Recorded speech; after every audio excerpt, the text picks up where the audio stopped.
Welcome back in this lecture. Now in this lecture I'm going to show you that how we're going to get some 2D fake depth of field inside this comp. You have to search for the background here, and now here we can have defocus node.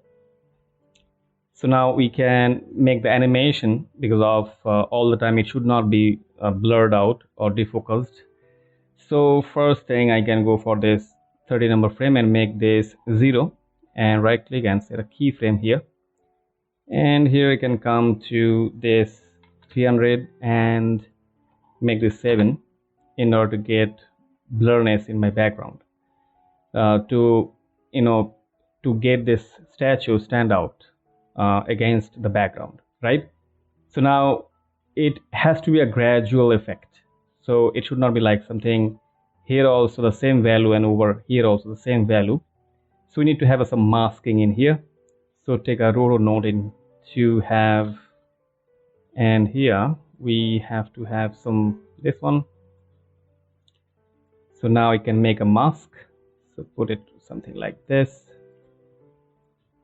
Now let's see this, you can see this is blurred, and I can have some feather in it. So press E key, E for the feathering effect, and put it something like this. So now you can see I have nice looking, so I can make it a broader area.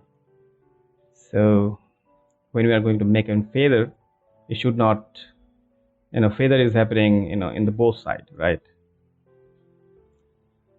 So this is, we have, it is getting blurred over a time period.